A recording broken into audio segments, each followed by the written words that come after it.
Es momento de un enlace hasta el Vaticano. En directo, la periodista Valentina Alarraqui nos reporta en vivo desde el Vaticano. Valentina Alarraqui, corresponsal de telereportaje desde el Vaticano. Valentina, te saludo con gusto y bueno, pues cuéntanos sobre el miércoles de ceniza allá en el Vaticano.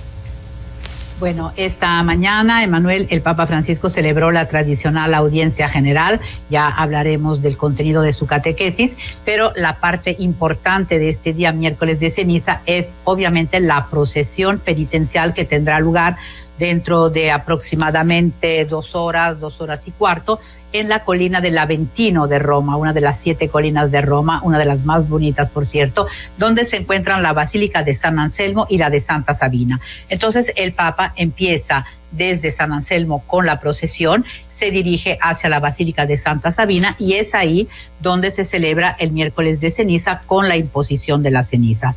Esta tradición tan antigua se reanuda, Emanuel, después de 2 años, porque en 2021 no se pudo llevar a cabo debido a la pandemia. Se celebró algo muy pequeño en el Vaticano, prácticamente a puertas cerradas. Mientras que el año pasado el Papa Francisco tuvo que cancelar tanto la procesión como la celebración del miércoles de ceniza en el Aventino debido a su dolencia, a su fuerte dolor en la rodilla. Este año, por lo tanto, vuelve la tradición y el Papa Francisco presidirá tanto la procesión, probablemente en silla de ruedas, y luego la celebración del miércoles de ceniza en la Basílica de Santa Sabina. Por lo que se refiere a la audiencia general, esta mañana el Papa Francisco, de alguna manera sus palabras fueron interpretadas como un comentario a todo lo que se está dando desde que falleciera el Papa emérito Benedicto XVI. Como lo hemos comentado, después de la muerte de su predecesor, es como si se hubieran un poco desatado las críticas, o por lo menos por parte obviamente del grupo opositor a Francisco, considerado pues el grupo más conservador dentro de la Iglesia. Entonces el Papa en la audiencia general, obviamente no se refirió explícitamente a esta situación, pero de forma indirecta dijo que es muy triste ver que la Iglesia es comparada o se ve a la Iglesia como una especie de parlamento y que al Evangelio como una forma de ideología. El Papa Francisco dijo que no, que el Evangelio no es prácticamente las opiniones, las ideas de los diferentes grupos, el conservador y el progresista, sino es el anuncio de Dios, de la salvación, y que hay que seguir por ese camino justamente para que la Iglesia no sea un partido político y el Evangelio no sea vivido como eso, como un partido o bien como un club de hombres, porque es mucho más que ello. Está presente el Espíritu Santo para que se pueda proclamar a todo el mundo la palabra de Dios. Entonces, estas palabras, fueron consideradas por algunos como una referencia, digamos así, pues a esta situación que se ha creado y que ha quedado reflejada también, Emanuel, en la publicación de muchos libros, varios libros, sobre todo por parte del grupo conservador, en los que estas personas hablan pues de confusión, sobre todo a nivel de doctrina, a nivel de moral sexual, moral familiar de la Iglesia. Ya hablamos del libro del secretario personal de Benedicto XVI, pero también luego un libro póstumo del mismo Papa emérito que se llama ¿Qué es el cristianismo? Y finalmente un libro entrevista del cardenal Gerald Müller, quien fuera el prefecto de la Congregación para las Causas para la doctrina de la fe, es decir, el mismo puesto que ocupaba el cardenal Ratzinger antes de ser elegido papa, en el que habla abiertamente de confusión en la doctrina y de que este pontificado ha dejado muchas personas heridas. Pero bueno, esta es la opinión de los conservadores, que son los que están haciendo escuchar su voz. El Papa Francisco va derecho por su camino.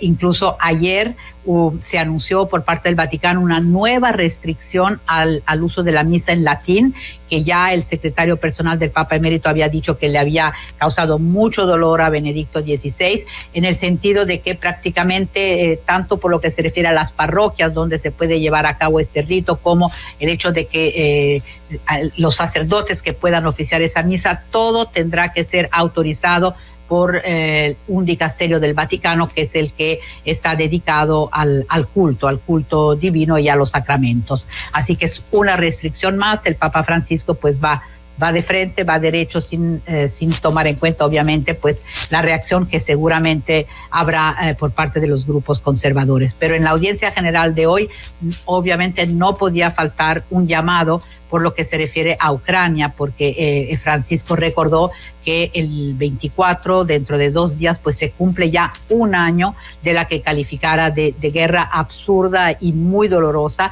El Papa Francisco se dijo que ninguna victoria puede nacer, digamos, de los escombros de una guerra, y se preguntó incluso si se hizo bastante, si las naciones hicieron bastante, la comunidad internacional, para poner fin a este conflicto.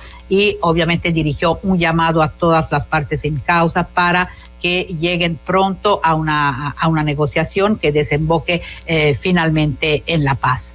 Así que bueno, estos fueron los temas tratados durante la audiencia general en este miércoles de ceniza, y lo último es que este año no va a haber un retiro para los ejercicios espirituales del Papa con toda la curia. Habitualmente se celebra fuera de Roma, en un lugar en Aricia, digamos en la región del Lazio de Roma, pero no en el Vaticano.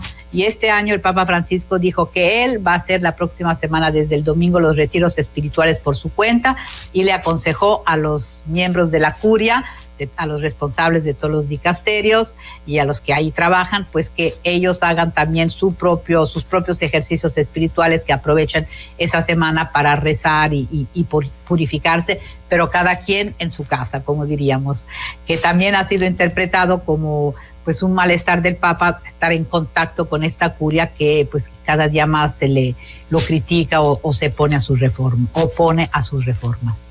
Claro, sin duda esto marca también un precedente, Valentina. Exactamente, porque siempre los ejercicios espirituales bajo todos los pontificados siempre se llevaban a cabo todos juntos, es decir, el Papa con el predicador de la Casa Pontificia y toda la curia. Antes del Papa Francisco se celebraban en el Vaticano, y después, cuando él inició el pontificado, decidieron esta residencia fuera de Roma, en Aricia, justamente hasta como para marcar una separación de la vida del Vaticano y poderse concentrar mucho más en estos ejercicios espirituales en esta residencia fuera de la capital. Pero pues este año nada, el Papa Francisco estará en el Vaticano, y bueno, los demás miembros de los diferentes dicasterios supongo yo que también permanecerán en el Vaticano, pero ya será una cuestión, digamos, personal de cada uno de ellos. Valentina, este grupo que ha estado en contra de Francisco desde el principio, ¿se ha empoderado más? ¿Qué tanto poder tiene? Yo creo que es complicado evaluar el poder real. Lo que sucede es que sí no son muchas figuras, pero son figuras que tienen cierto peso. Se hacía referencia al libro, por ejemplo, del general Müller, pues el cardenal Müller es considerado un importante teólogo, y bueno, y fue elegido para estar como prefecto de la Congregación para la Doctrina de la Fe. Hemos visto el cardenal Pell, el australiano, que llegó a ser el superministro de Economía, quien falleció justo poco antes de la muerte del Papa Benedicto XVI, debido a una intervención quirúrgica que salió mal. Bueno, tuvo un problema cardíaco y murió. Había sido encarcelado, no se recordará, en Australia, acusado de abusos sexuales, que finalmente resultó ser inocente. Pero bueno, son cardenales importantes. En Estados Unidos hay grupos importantes también de la jerarquía norteamericana que hacen parte de ese grupo. Y finalmente, lo que ha pasado, y por eso suenan más y parecen tener a lo mejor más poder del que tienen, es que ellos habían transformado, aunque no era por voluntad del Papa emérito, pero lo habían transformado en el símbolo de la oposición a Francisco. Entonces, claro, muere el Papa emérito y de alguna manera salen más al descubierto. Empiezan los golpes bajos y como que toman fuerza y empiezan a publicarse estos libros que prácticamente van en contra de las reformas o de la forma de gobernar del Papa Francisco. Es difícil evaluar el peso real, pero sí hacen mucho ruido, porque finalmente están muy presentes en los ocurre al interior de la propia iglesia. ¿Perdona? Increíble que esto ocurra al interior de la propia iglesia. Por eso el Papa decía hoy justamente que uno no se puede manejar con ideas propias de los diferentes grupos, y la Iglesia no es un parlamento, es una institución muy superior a un parlamento y que no debería regirse con estas ideas y sobre todo con estas contraposiciones. Es correcto. Te agradezco mucho el reporte, Valentina. Un saludo. Igualmente, gracias. Valentina Alasraqui. Valentina Alasraqui, corresponsal de Telereportaje, reportó desde el Vaticano. Eres trabajador activo, pensionado, jubilado de la